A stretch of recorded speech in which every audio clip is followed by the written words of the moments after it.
Hello everyone, welcome to my YouTube channel chemistry hub by Rahul Mehra. और आज हम discuss करने वाले हैं क्रिस्टल लैटिस को, लैटिस प्रोन को, जिसे हम लैटिस साइट भी कह सकते हैं, एंड यूनिट सेल को। ठीक है ना, ध्यान से सुनिएगा। अब तक जो आपने नहीं पढ़ा कोई दिक्कत नहीं है, लेकिन आपको सॉलिड स्टेट पे बेस आपको न्यूमेरिकल सोल्व करने हैं, उस पर बेस क्वेश्चन सोल्व करने हैं। तो आपको आज के बाद के पूरे लेक्चर को ध्यान से देखना होगा। देखो, आराम से समझ में आएगा, मजे से पढ़ेंगे। ठीक है, इसके बाद के पूरे लेक्चर ध्यान से समझना। आज से जो भी शुरू होने वाले लेक्चर हो सबको ढंग से पढ़ना। ठीक है ना, इससे पहले के नहीं पढ़े कोई बात नहीं है, लेकिन पढ़ सकते हो, यूट्यूब पे अवेलेबल है मेरे चैनल पे। ठीक है ना, देखो होता क्या है। सबसे पहले हम देखते हैं सॉलिड को कितने टाइप में बांटा गया था। 2 टाइप में। कंस्टिट्यूएंट पार्टिकल के अरेंजमेंट के बेसिस पे सॉलिड को 2 टाइप में बांटा गया था, crystalline solid and amorphous solid. मैंने आपको बताया था इस पूरे चैप्टर के अंदर अमोर्फस सॉलिड को नहीं पढ़ेंगे, हम इस पूरे चैप्टर के अंदर पढ़ेंगे क्रिस्टलाइन सॉलिड को। और क्रिस्टलाइन सॉलिड क्या होता है, जिसमें कंस्टिट्यूएंट पार्टिकल के अरेंजमेंट का जो ऑर्डर होता है वो क्या होता है, रेगुलर होता है। उसे क्या बोलते हैं हम, क्रिस्टलाइन सॉलिड बोलेंगे। ठीक है ना, तो उस क्रिस्टलाइन सॉलिड में जो कंस्टिट्यूएंट पार्टिकल के अरेंजमेंट का जो ऑर्डर रेगुलर था, उसको यदि हम 3D में देख ले, 3 डायमेंशन में देख ले, 3 डायमेंशन में देख ले, और जो स्ट्रक्चर में दिखाई देगा उसे क्या बोलेंगे हम, लैटिस बोलेंगे। समझ आया मैंने क्या बोला, कि कंस्टिट्यूएंट पार्टिकल के अरेंजमेंट का जो रेगुलर ऑर्डर होता है, ठीक है ना, उसको यदि हम 3 डायमेंशन में देखते हैं तो वो क्या कहलाता है अपना, क्रिस्टल लैटिस कहलाता है। जैसे कि देखिएगा, जैसे मैंने यहाँ पर बताया कंस्टिट्यूएंट पार्टिकल के रेगुलर ऑर्डर, कंस्टिट्यूएंट पार्टिकल का रेगुलर ऑर्डर बताया मैंने। जैसे मैंने इसको मान लो पॉजिटिव मान लिया, पॉजिटिव पॉजिटिव पॉजिटिव, अब मैं नेगेटिव नेगेटिव, ठीक है ना, फिर यहाँ पॉजिटिव पॉजिटिव पॉजिटिव, फिर यहाँ नेगेटिव नेगेटिव नेगेटिव, फिर यहाँ पॉजिटिव, फिर यहाँ पॉजिटिव और ये पॉजिटिव। समझ आया? ठीक है, ये तो हो गया कंस्टिट्यूएंट पार्टिकल के अरेंजमेंट का रेगुलर ऑर्डर।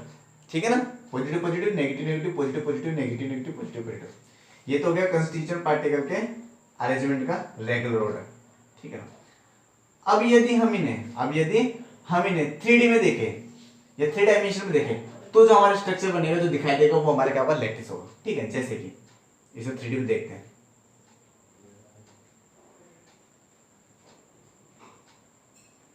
3D में दिखाऊंगा, देखना 3D में दिखाई देगा जब, सॉरी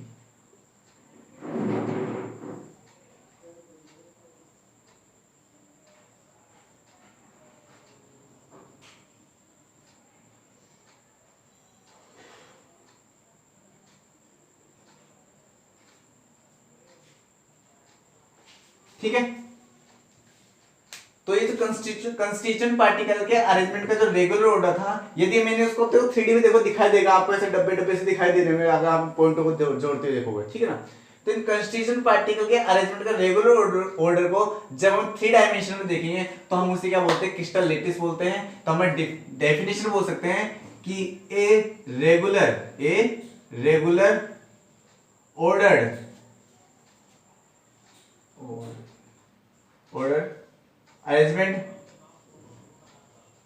अरेंजमेंट किसका, ऑफ कंस्टिट्यूएंट पार्टिकल का। कंस्टिट्यूएंट पार्टिकल सीपी से डिनोट कर दूं, तो regular ordered arrangement of constituent particle in 3 dimension. 3 dimension मतलब जानते हो ना, इन 3 डायमेंशन, 3D भी बोल सकता हूं मैं, 3 डायमेंशन पूरा लिख देता हूं। इन 3 डायमेंशन इज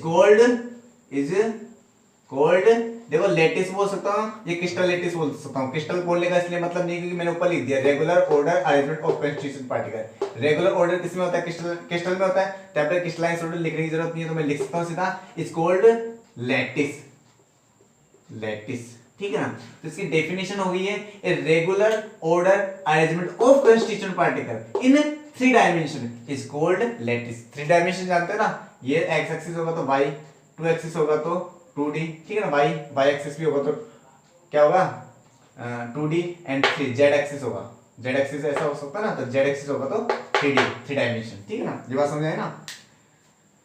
तो लैटिस की या क्रिस्टल लैटिस की डेफिनेशन क्या होगी, कि regular ordered arrangement of constituent particle in 3 dimension is called lattice. समझ आया? ठीक है ना, लैटिस वाइज समझ में आया आपको, लैटिस समझ में आ गया। अब हम बात करते हैं लैटिस पॉइंट की या लैटिस साइड की। ठीक है, तो ये जो लैटिस के अंदर जो पॉइंट दिख रहे हैं, ये जो पॉइंट दिख रहे हैं, ये जो पॉइंट दिख रहे हैं, इन पॉइंटों को क्या बोलते हैं, लेटिस पॉइंट या लेटिस साइड बोलते हैं। तो लेटिस में जो पॉइंट प्रेजेंट होते हैं उन पॉइंट को क्या बोलते हैं, लेटिस पॉइंट या लेटिस साइड बोलते हैं। पहली बात आपको ये बात करनी है कि लेटिस के अंदर ये क्रिस्टल लेटिस में जो पॉइंट होते हैं, क्रिस्टल ये अपनी पूरा बन गया लेटिस, तो क्रिस्टल लेटिस में जो पॉइंट होते हैं उन्हें क्या बोलते हैं, क्रिस्टल लेटिस या क्रिस्टल पॉइंट, लेटिस पॉइंट या लेटिस साइड बोलते हैं। पहली बात समझाया कि लेटिस के अंदर ये जो पॉइंट होते हैं उन्हें हमें लेटिस पॉइंट या लेटिस साइड बोलते हैं, फर्स्ट बात। सेकंड बात, इन लेटिस पॉइंट को यदि हम मिला देते हैं, इन लेटिस पॉइंट को हम यदि मिला देते हैं तो हमारा किसका क्या जनरेट हो जाता है, लेटिस जनरेट हो जाता है, जिसे क्रिस्टल लेटिस बोल सकते हैं। ये लेटिस जनरेट हो जाते हैं और क्रिस्टल लेटिस लो लिख दिया आपके, क्रिस्टल लेटिस, ठीक है। और एक क्रिस्टल लेटिस, ये जो पॉइंट होते हैं क्रिस्टल लेटिस होते हैं, मैंने क्या बनाया था, इनको कंस्टीट्यूएंट पार्टिकल बनाया था। तो जो हमारा लेटिस पॉइंट या लेटिस साइट होता है वो क्या डिनोट करता है, कंस्टीट्यूएंट पार्टिकल को डिनोट करता है। मतलब लेटिस के जो पॉइंट होते हैं, जैसे लेटिस साइट या लेटिस पॉइंट होते हैं, इन्हें हम क्या बोलते हैं, कंस्टीट्यूएंट पार्टिकल्स बोलते हैं। मतलब लेटिस में जो साइड होती है, पॉइंट होते हैं, उन्हें हम क्या बोलते हैं, कंस्टीट्यूएंट पार्टिकल बोलते नहीं, कंस्टीट्यूएंट पार्टिकल होते हैं वो। समझाया, तीन बातें समझे। अब हम पढ़ेंगे यूनिट सेल। अब क्या पढ़ेंगे, यूनिट सेल ही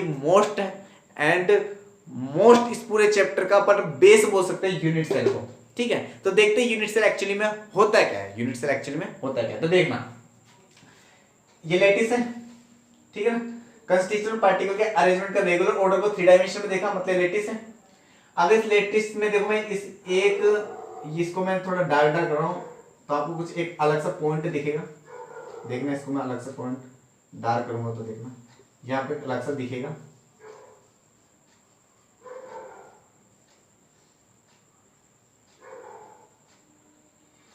दिख रहा है।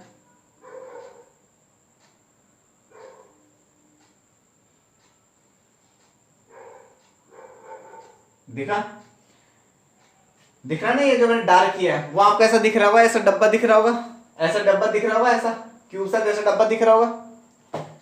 तो ये जो डब्बा है, ये डब्बा है, जैसे मैंने डब्बा निकाल दिया, ये डब्बा, ये डब्बा, ये डब्बा, ये डब्बा, ऐसे 4 डब्बे दिख रहे, दिख रहे नहीं दिख रहे, 1 डब्बा, 2 डब्बा, 3 डब्बा, 4 डब्बा दिख रहे, ठीक है। तो लेटिस के अंदर अपने क्या बन गया, एक डब्बा बन गया। एक्चुअली ये स्मॉलेस्ट यूनिट होती है, क्या होती है, यूनिट होती है, ठीक है। तो क्या बोल सकते हैं अपन, बोल सकते हैं कि लेटिस में वो स्मॉलेस्ट यूनिट, पहली बात तो स्मॉलेस्ट यूनिट है, और ये क्या होता है, बार बार क्या हो रही है, रिपीट हो रही है, यहाँ पर हो रही है, फिर इसी को डब्बे को यहाँ रख दिया, फिर ये यूनिट यहाँ आ रही है, फिर ये डब्बा यहाँ आ रहा है, ठीक है। डब्बा बोला ना आपने, यूनिट बोला, ठीक है ना। तो अपन बोल सकते हैं कि स्मॉलेस्ट यूनिट है लेटिस की, क्या है, स्मॉलेस्ट यूनिट है, और इसके बार बार रिपीटेशन से क्या बन रहा है, पूरा पूरा क्या जनरेट हो रहा है, लेटिस जनरेट हो रहा है। तो इससे हम इस स्मॉलेस्ट यूनिट को क्या बोलते हैं, यूनिट सेल बोल सकते हैं। तो हम इसकी डेफिनेशन ऐसे लिख सकते हैं कि क्या बोल सकते हैं, it is a smallest unit है, it is a smallest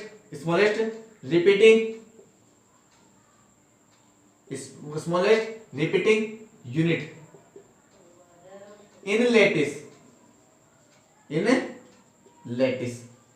which when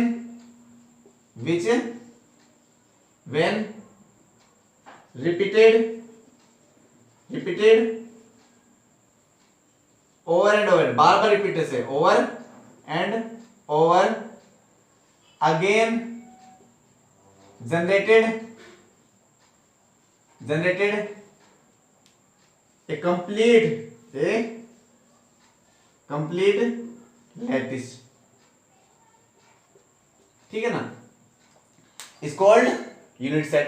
मतलब इसकी डेफिनेशन क्या बोली मैंने कि लेटिस में जो स्मॉलेस्ट यूनिट होती है, जिनके बार बार रिपीटेशन से पूरा क्रिस्टल क्या होता है, जनरेट होता है, उस स्मॉलेस्ट रिपीटिंग यूनिट को क्या बोला है, उस स्मॉलेस्ट रिपीटिंग यूनिट को क्या बोला अपन, यूनिट सेल बोला है। समझ में आया यूनिट सेल की डेफिनेशन। यूनिट सेल की डेफिनेशन मैंने क्या बोला है कि स्मॉलेस्ट रिपीटिंग यूनिट किसके अंदर, लेटिस के अंदर, जिसके बार बार रिपीटेशन से, देखो ये यहां पर हुआ, फिर इसका रिपीटेशन यहां हुआ, फिर इसका रिपीटेशन यहां, इसका रिपीटेशन यहां हुआ, जिसके बार बार रिपीटेशन से पूरा पूरा हमारा लेटिस क्या हुआ, जनरेट हुआ है, ठीक है। तो इस स्मॉलेस्ट रिपीटिंग यूनिट को क्या बोलेंगे हम, यूनिट सेल बोलेंगे, ये बात समझ में आया?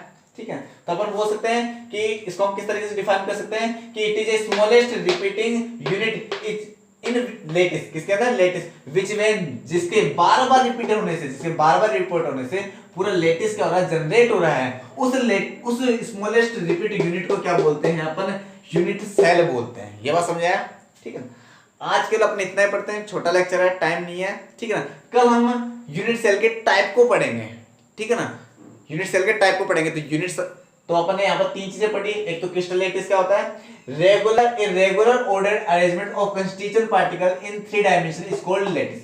मतलब लैटिस के अंदर जो कंस्टिट्यूएंट पार्टिकल के अरेंजमेंट का जो ऑर्डर 3 डायमेंशन में होता है उसे क्या बोलते हैं? क्रिस्टल लैटिस बोलते हैं, ठीक है ना। इस लैटिस के अंदर जो पॉइंट होते हैं उसे लैटिस पॉइंट या लैटिस साइड बोलते हैं, ठीक है ना। और इस जो पॉइंट होते हैं, इन पॉइंट को आपस में मिलाएंगे तो हमारा क्या जनरेट होगा? पूरा पूरा क्रिस्टल जनरेट होगा, ठीक है। और ये जो लेटेस्ट पॉइंट या लेटेस्ट साइड होते हैं क्या डिनोट करते हैं? कंस्टिट्यूएंट पार्टिकल को डिनोट करते हैं, ठीक है। बात करते हैं यूनिट सेल की। यूनिट सेल की डेफिनेशन क्या होती है? ये क्या होती है? स्मॉलेस्ट रिपीटिंग यूनिट होती है, इसके बार बार रिपीटेशन क्या होता है? पूरा पूरा क्या होता है? पूरा कंप्लीट लेटिस क्या होता है? जनरेट होता है। देखो यहाँ पर तो 4 ही क्या है? स्मॉलेस्ट यूनिट है, 4 ही यूनिट सेल है, जबकि एक लेटिस के अंदर इन्फिनिट यूनिट सेल हो सकती है, कितने भी यूनिट सेल हो सकती है।